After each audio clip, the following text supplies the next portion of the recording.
Japan जगह है जहाँ के लोग काफी टाइम से 100 साल से ज्यादा जीते आए हैं। हमारे यहाँ बहुत कम लोग हैं जो 100 की एज को क्रॉस कर पाते हैं, लेकिन इस जगह पर बहुत कम लोग हैं जो नेचुरल कॉजेज की वजह से 100 साल से पहले मर जाते हैं। इनफैक्ट आपको यहाँ पर 80 साल की उम्र के लोग खेतों में मेहनत करते हुए मिल जाएंगे। इकिगाई नाम के बुक में कुछ राइटर्स ने इस कल्चर को एक्सप्लोर किया और ये देखा कि आखिर ये लोग ऐसा क्या कर रहे हैं जो कि ये लंबे टाइम तक जी पाते हैं। इन्हें ज्यादा बीमारी नहीं होती और ये ओल्ड एज में भी काफी फिट और एक्टिव रहते हैं। वैसे तो इस बुक में हेल्थ के काफी सारे एस्पेक्ट्स को एक्सप्लोर किया गया है, जैसे yoga, physical activity and work life culture, लेकिन इस वीडियो में हम स्पेसिफिकली देखेंगे इस कल्चर में लोगों के खाने से रिलेटेड हैबिट्स क्या हैं। हम देखेंगे कि यहाँ के लोग किस तरह से अपने खाने को खाते हैं जिससे ना सिर्फ ये लंबा जीते हैं बल्कि इन्हें बीमारियां भी कम होती हैं और ये बूढ़ी उम्र में भी खेतों में काम कर पाते हैं। सबसे पहले आपको ये समझना होगा कि खाना आपकी बॉडी में पचता कैसे एंड आपकी बॉडी में खाना सच में पच रहा है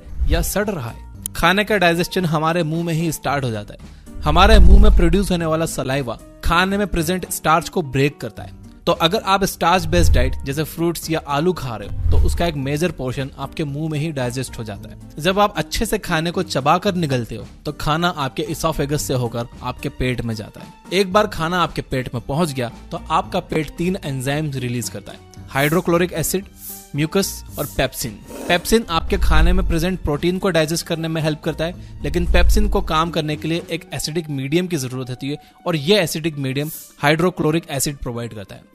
अब क्योंकि हाइड्रोक्लोरिक एसिड एक बहुत ही स्ट्रॉन्ग एसिड है जो आपके पेट को काट सकता है, इसलिए आपके पेट में म्यूकस भी रिलीज होता है जो आपके पेट के इनर वॉल्स को चारों तरफ से घेर लेता है और उसे प्रोटेक्ट करता है। अगर आपके पेट में म्यूकस कम हो जाए या हाइड्रोक्लोरिक एसिड बढ़ जाए तो ये एसिड हमारे पेट के इनर वॉल्स को नुकसान पहुंचाने लगता है और हमारे पेट में छाले पड़ जाते हैं जिन्हें अल्सर भी कहा जाता है। जब पेट में ये तीनों एंजाइम्स आ जाते हैं तो पेट एक चर्निंग एक्टिविटी करने लगता है, वो श्रिंक करता है और फिर एक्सपांड करता है। इससे पेट के एंजाइम्स खाने में हर तरफ से मिल जाते हैं और खाना अच्छे से डाइजेस्ट हो जाता है। अब यहाँ पर समझने वाली बात यह है कि अगर आप पूरा पेट भरकर खाना खा लेते हो तो उसे चर्निंग एक्टिविटी करने की जगह ही नहीं मिलती और वो खाना ज्यादा टाइम तक आपके पेट में पड़ा हुआ सड़ता है। इसलिए कहते हैं कि कभी भी पूरा पेट भरकर नहीं खाना चाहिए। पेट हमेशा थोड़ा खाली रखना चाहिए ताकि वो खाना मूव कर सके। पेट में 4-5 घंटे तक रहने के बाद आपका खाना वहां से निकलता है और फिर स्मॉल इंटेस्टाइन में जाता है। यहाँ उसकी मुलाकात बाइल जूस से होती है जो कि आपके लीवर में प्रोड्यूस होता है। बाइल जूस आपके खाने में प्रेजेंट फैट को डाइजेस्ट करता है। इसके अलावा यहाँ पर आपके खाने में कुछ पैनक्रियाटिक और इंटेस्टाइनल जूसेस भी मिक्स होते हैं जो प्रोटीन को और डाइजेस्ट करने का काम करते हैं। इंटेस्टाइन्स में पेरिस्टोलिसिस मूवमेंट होता है जिसके हेल्प से खाना आगे की तरफ मूव करता है। इसीलिए फिजिकल एक्टिविटी बहुत जरूरी है। जब आप फिजिकल एक्टिविटीज करते हो तो इंटेस्टाइन्स के लिए पेरिस्टोलिसिस मूवमेंट और आसान हो जाता है। रास्ते में आपके स्मॉल इंटेस्टाइन्स की वॉल आपके खाने से न्यूट्रिएंट्स को अब्सॉर्ब करके उसे आपके ब्लड सेल्स तक पहुंचा देती है। जो खाना सही से डाइजेस्ट नहीं हो पाता वो बाकी के वेस्ट मटेरियल के साथ आपकी लार्ज इंटेस्टाइन में चला जाता है और वहां से बाहर निकल जाता है। अब जब आप डाइजेशन के प्रोसेस को अच्छे से समझ गए हो तो आइए देखते हैं कि आप किस तरह से अपने ईटिंग हैबिट्स को इम्प्रूव कर सकते हो। और ये वीडियो का सबसे इंपॉर्टेंट पार्ट है, ध्यान से सुनना। Number 1, chew your food well. जैसा कि हमने देखा कि आपके खाने का डाइजेशन मुंह से ही स्टार्ट हो जाता है।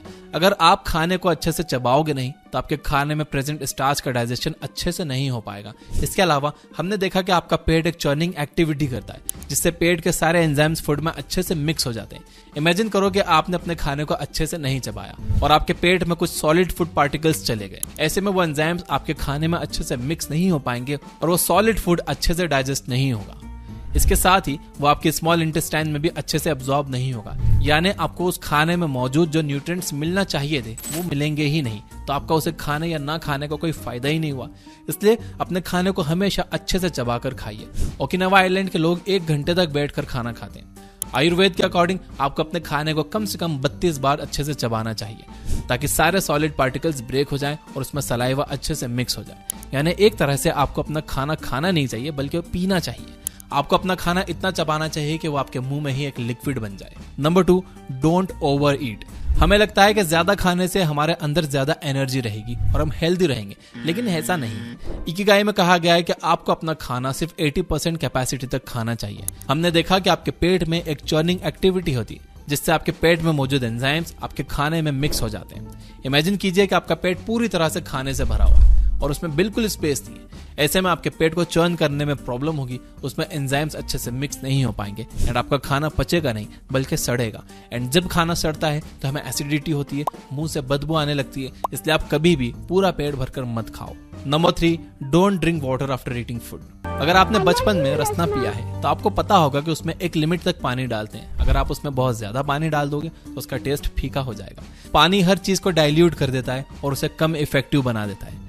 दूध में पानी मिलने से वो पतला हो जाता है और एसिड में पानी मिलने से वो कम इफेक्टिव हो जाता है। जैसा कि हमने देखा कि हमारे पेट में काफी सारे एंजाइम्स रिलीज होते हैं, तो जब हम खाने के ठीक बाद पानी पी लेते हैं तो हमारे ये सारे एंजाइम्स डाइल्यूट हो जाते हैं, उनका असर कम हो जाता है, जिससे हमारा खाना सही से डाइजेस्ट ही नहीं होता।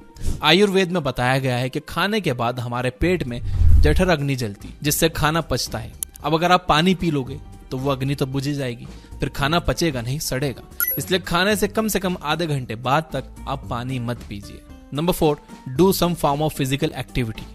ओकिनावा के लोग लंबे टाइम तक फिट रहने के लिए काम नहीं करते, वो लोग काम करते हैं इसलिए वो लंबे टाइम तक फिट रहते हैं। वहां के लोग वहां के लोग आज भी अपने डेली काम को करने के लिए टेक्नोलॉजी का यूज नहीं करते, वो अपने हाथ से काम करना पसंद करते हैं। हमारी जनरेशन की प्रॉब्लम यह है कि हम सारा दिन बैठे बैठे निकाल देते हैं।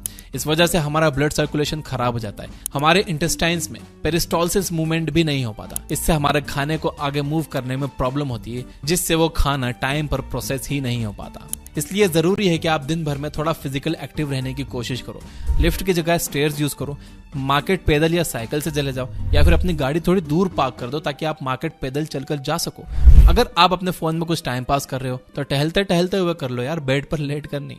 नंबर 5, ईट फाइब्रस फूड। जब आप एक एप्पल खाते हो तो कुछ टाइम के बाद एप्पल का सारा जूस निकल जाता है और आपके मुंह में सिर्फ फाइबर बच जाता है। ये फाइबर डाइजेशन प्रोसेस को इम्प्रूव करने का काम करता है। हरी सब्जियां और फ्रूट्स में बहुत सारे फाइबर होते हैं। जब आप फाइबरस फूड खाते हो तो फूड आपके पेट में एक साथ अच्छे से मूव कर पाता है और आपका डाइजेशन भी सही हो पाता है। अगर आप एप्पल छील के खा रहे हो या सिर्फ उस फ्रूट का जूस पी रहे हो तो इससे आपका पेट पूरी तरह से साफ नहीं होगा।